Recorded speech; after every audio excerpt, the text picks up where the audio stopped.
everyone, it's Lucy from My Crazy Craft Life, and I'm here today with this cute pop-out card. First of all, you're going to start by creating a card base, and the card base is going to be 5.5 inches tall by 8.5 inches wide. And you're going to score that at 2 1/8 inches and 4 1/4 inches. And then a second piece that's going to go in there for kind of your layers, that will score in the same way. It's going to be the 8.5 inches, but then you're going to score it at the 2 1/8 and the 4 1/4. And that's going to get completely glued down to the card base itself. The next piece is going to be the piece that pops out, and that you're going to score at 4 1/4 and 6 3/8.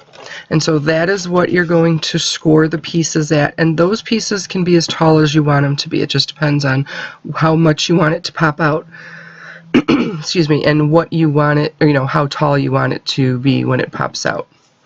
The other thing I'm doing here is I'm doing some mirror stamping. So all you need for mirror stamping is a block. I used the platform, the Tim Holtz platform, travel platform, just to give my stamp some stability so I didn't smear it. But you just need a solid image, whatever type of image you have, and then stamp onto that image. And there's a couple ways to do this, but what I did was just put the piece of paper over it and kind of rub my fingers across it and create the image on that side. And that gives you so many options with so many different stamps to be able to mirror them. And it's a pretty simple technique to do. So the focus stamp set today is the My Favorite Things Fox and Friend. It's a very sweet stamp set that has a lot of cute sentiments. Unexpected friends are the best. I'm so glad to have you to look up to. You're some kind of wonderful, and you make me happy dance. So those are super cute. The other stamp that I used was the tree. That's the one that I was actually mirror stamping, and that stamp is from Give a Hoot by Scrapping for Less, and that actually came in the Scrapping for Less kit. I believe it was September of 2018. And that is what I used to do the mirror imaging. I did Copic coloring for all of the images here. It was just pretty simple coloring. There was nothing too spectacular or special with this. But one of the other things I was going to talk about today is the scan and cut with cutting out images. I've had a few people message me and ask me about it because either wanting to know my opinion on it or saying they have one and they have so many issues and it doesn't cut out their images properly. And I have to be honest, I do not have a lot of problems. I very rarely have issues with the scan and cut cutting up my images, but on occasion I do, and this happened to be one of them, so I thought it was a good time to throw it in here. And this one really had a lot of issues with it. And so in a few seconds, when it gets to that point, it will kind of show you what type of issues you can have. And I will say part of it is my fault for something that I did, and part of it isn't my fault, but I do understand why it happens. So one of the things is if you use different weight paper. For the trees, I used a thicker weight paper or a heavier paper so that it was thicker, and then the images were thinner paper, and I stuck the thinner paper up front, and I have the new scan and cut that has the auto select blade, so it decides what depth to cut on its own, and so it didn't cut all the way through the images, which then left me with some issues when I was trying to get the pieces of the tree off, and those are the ones that of course I did with the thicker one. That was kind of a big pain in the butt. But it also cut the images of the fox, a couple of the foxes. And what it did was, see the white area, what the scan and cut does is it scans the image and it's going to cut what it sees. And if it thinks in that white area for where the mouth was, it didn't realize that that was part of one image. What it did was it looked as if it was two separate images, and so that's why it cut it. So it didn't actually cut it 3 different times, it cut it twice. It cut the top part of the head and then it cut the body, and it just completely severed it from the images itself. So I have 3 separate images on there. Again, there's a couple things you can do with it. I don't usually have too many issues with it. Why I didn't catch it, because that's the other thing. When you look at the project before you cut it, you can see that it did that, and after I went back and looked at it after it did cut my images all up, it did have that on there, and I could have caught it and corrected it before I let it cut all my stuff out and in pieces, but I didn't, and so that's kind of what happens when you don't look at the project before you do it. So I just wanted to kind of clear a couple things up with that, I guess. The other thing that I did here was I used some distressed oxides to do some stencil blending on the background of the card base, because I wanted to have a sky background because I was going to have the tree, so I wanted it, obviously it was going to be outside.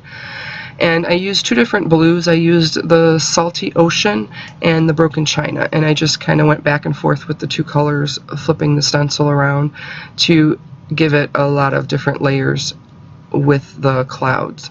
And then I also did it on the green pieces just to give it a little bit of dimension. And I originally brought 3 colors out, but I ended up only using 2 of them. I used the peeled paint and the clover. I can't think of what the full name of the clover. Lucky Clover is the darker green, the like emerald looking green.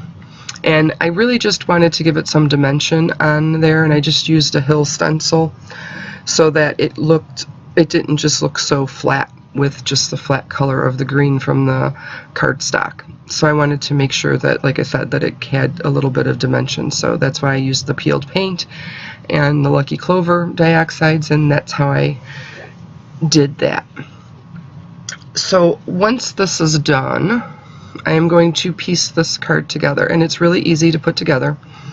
You're going to take the base, and you're going to take your first layer that's going to be on the base, and you're going to completely glue or tape that down. None of that is movable, so you do not have to worry about it, and you want to make sure that it stays and doesn't peel up or move easily, because you will have a little tension from the second layer that's going to go on it.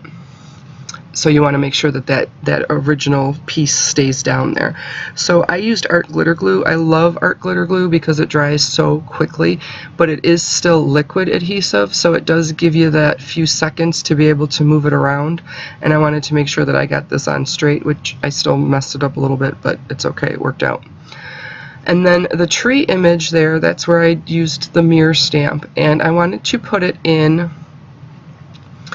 and like I said, not have the bulk in the center, so that's why I didn't want it to be one piece. So I thought this worked out well, so that when you open the card it kind of looked like the whole thing. Now for the second panel on this card, the one that pops out, you're going to actually only glue down 2 1/8 inches on each side of it. So one is going to fit on that first little panel there, and that's all you're going to glue down. And then the second area in the back half of it, you're only going to glue down the 2 1/8 inch. So you're not going to glue the entire thing down like you did the other one. So you do want to make sure that you have that, otherwise it won't pop up properly if you glue it down too far or too much into the card itself. Now the images, or I'm sorry, the sentiments that I added to this was on the front. I put unexpected friendships are the best, so when it's closed, that's what you read. And when you open it up and it pops out, it says, "I'm so glad to have you to look up to."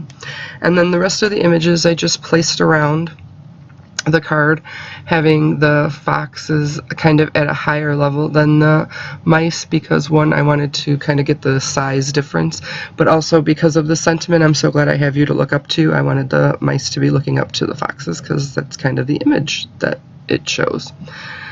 And that is pretty much it for this card. I did go over it with the bone folder just on all of the creases, just because it had so many panels. I wanted to make sure that it opened and closed properly.